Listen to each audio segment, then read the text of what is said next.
হয়, নিখিল বড়ো ছাত্ৰ সন্থাৰ এই ৫৮তম অধিৱেশন আৰু অধিৱেশনৰ লগত সংগতি ৰাখি আমাৰ ছাত্ৰ ছাত্ৰীসকলে প্ৰতিযোগী মন লৈ সৰ্বভাৰতীয় স্তৰৰ পৰীক্ষা বা অসমৰ যিকোনো প্ৰতিযোগিতামূলক পৰীক্ষাত কেনেকৈ অৱতীৰ্ণ হ'ব পাৰি আৰু কেনেকৈ উত্তীৰ্ণ হ'ব পাৰি তাৰ বিষয়ে আলোচনা।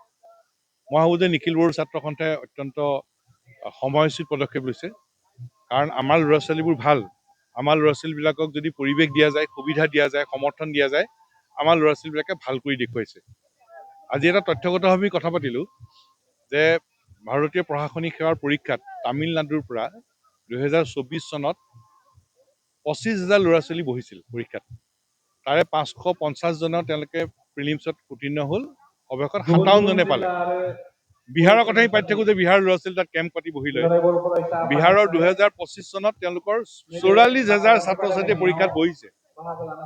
গতিকে আমাৰ ল'ৰা ছোৱালীয়েও পৰীক্ষাত বহিব পৰা এটা পৰিৱেশ দিব লাগিব, তেওঁলোকক সমৰ্থন দিব লাগিব। আৰু আমাৰ ল'ৰা ছোৱালীক যদি সেই পৰিৱেশ দিয়া যায়, সমৰ্থন দিয়া যায়, আমাৰ ল'ৰা ছোৱালী ভাল কৰি দেখুৱাব। আৰু সেই লক্ষ্যৰে আগুৱাই যাবৰ কাৰণে আমি সুদৰ্শন ছাত্ৰ সন্থা, নিখিল বড়ো ছাত্ৰ সন্থা আমি সংকল্প লৈছোঁ। আমি য'ত প্ৰয়োজন আমি একেলগে যৌথভাৱে আমি আগবাঢ়ি যাম। আৰু ইতিমধ্যে সুদৰ্শন ছাত্ৰ সন্থাই প্ৰত্যাশাৰ নামৰ আমি এটা প্ৰকল্প আৰম্ভ কৰিছোঁ। আৰু সেই প্ৰত্যাশাৰ জৰিয়তে অসমৰ উত্তৰ পূৰ্বাঞ্চলৰ ৬০গৰাকী ছাত্ৰ ছাত্ৰীক দিল্লীত সম্পূৰ্ণ প্ৰশিক্ষণৰ ব্যৱস্থা কৰি থকা হৈছে। ইয়াৰ পিছত আমি সুদৰ্শন ছাত্ৰ সন্থা, নিখিল বড়ো ছাত্ৰ সন্থাই আমি একেলগে যৌথভাৱে আমাৰ ছাত্ৰ ছাত্ৰীসকলে সকলো প্ৰতিযোগিতামূলক পৰীক্ষাত অৱতীৰ্ণ হৈ যাতে উত্তীৰ্ণ হ'ব পাৰে, সেই লক্ষ্যত আগত ৰাখি আমি কাম কৰি যাম। আৰু মাতৃভাষা কেতিয়াও তাৰ কাৰণে হেঙাৰ নহয়।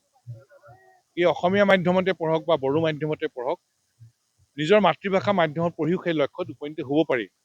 আৰু ইতিমধ্যে ৰাষ্ট্ৰীয় শিক্ষানীতিয়ে এই কথা কৈছে, NEP-য়ে কৈছে এতিয়া মাতৃভাষা মাধ্যমত শিক্ষা গ্ৰহণ কৰিব লাগে। এতিয়া আনকি বিশ্ববিদ্যালয়ৰ উপাচাৰ্যসকলক কৈছে যে স্নাতকোত্তৰ স্তৰত পৰীক্ষা দিবলৈ, পঢ়িবলৈ মাতৃভাষা মাধ্যমত সুবিধা দিব লাগে। আনকি গৱেষণাৰ ক্ষেত্ৰত মাতৃভাষা মাধ্যমত পঢ়িবলৈ দিছে। মেডিকেল ইঞ্জিনিয়াৰিং এতিয়া মাতৃভাষা মাধ্যমত পঢ়াৰ কাম আৰম্ভ হৈছে। দেশৰ প্ৰধানমন্ত্ৰী, গৃহমন্ত্ৰীয়েতো মাতৃভাষা মাধ্যমত পঢ়াৰ কথা কৈ আছে। মধ্যপ্ৰদেশতো মেডিকেলৰ পাঠ্যক্ৰম তেওঁলোকে উন্মোচন কৰিলে।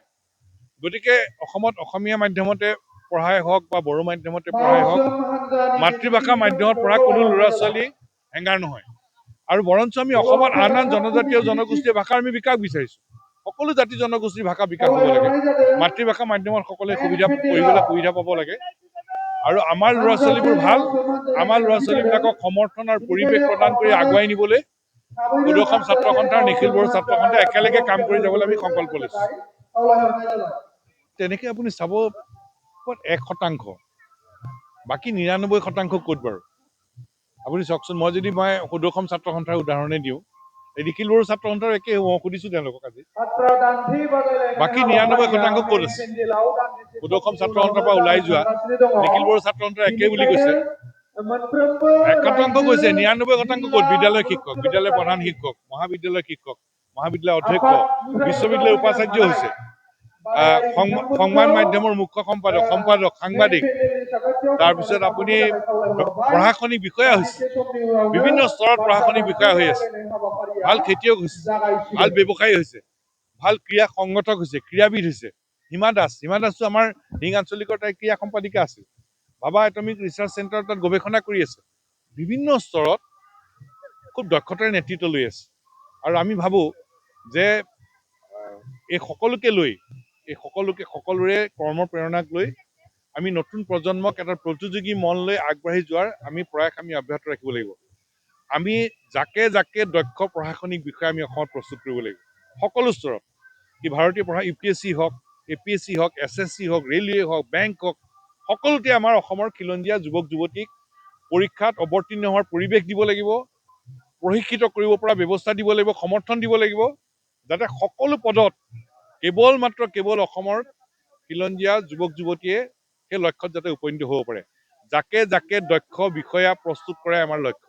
কিন্তু এতিয়া আপুনি জানে ধাৰাবাহিকভাৱে বাতৰি পৰিৱেশন হৈ আছে, গোহালি সদৃশ পৰিৱেশত আচলতে এতিয়াও চৰকাৰী বিদ্যালয়সমূহত শিক্ষা পাঠদান হৈ আছে, তাত বেৰ নাই বা সেনেকে আচলতে আমাৰ শিক্ষানুষ্ঠান গুণগত শিক্ষা আমাক লাগিবই। আমাৰ শিক্ষানুষ্ঠানবোৰ ভাল হ'ব লাগিব। শিক্ষানুষ্ঠানৰ আন্তঃগাঁথনি ভাল হ'ব লাগিব, পাঠ্যক্ৰম পাঠ্যপুথি আৰু পৰীক্ষা পদ্ধতি প্ৰাসংগিকভাৱে পৰিৱৰ্তন হ'ব লাগিব, যাতে নিজে মাতৃভাষাত শিক্ষা গ্ৰহণ কৰিও এটা প্ৰতিযোগী মনলৈ ছাত্ৰ ছাত্ৰীসকল আগবাঢ়ি যাব পাৰে, সফল হ'ব পাৰে। আৰু ছাত্ৰ ছাত্ৰীসকলৰ প্ৰতিও আমি আজি আহ্বান জনাইছোঁ, সকলোৱে নিজৰ লক্ষ্যটো স্থিৰ কৰি ল'ব লাগে। প্ৰথম আমাক ইচ্ছা লাগিব, সেই লক্ষ্যত উপনীত হ'ব লাগিব। ইচ্ছাৰ লগত এটা চেষ্টা লাগিব, চেষ্টাটো এটা নিষ্ঠা লাগিব।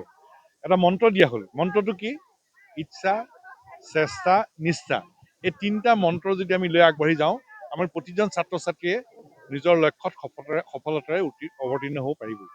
নিশ্চিতভাৱে আপুনি যিটো কথা কৈছে, কিন্তু সমান্তৰালভাৱে এটা কথা, পৰিৱেশ লাগিব, পৰিৱেশ দিব লাগিব। পৰিৱেশ লাগিব, কিন্তু পৰিৱেশ কিন্তু আমি দেখিছোঁ আন্তঃগাঁথনি ভাল আন্তঃগাঁথনি লাগিব। আন্তঃগাঁথনিৰ ক্ষেত্ৰত যথেষ্ট আমাৰ শিক্ষানুষ্ঠানবোৰ খুব ভাল হ'ব লাগিব।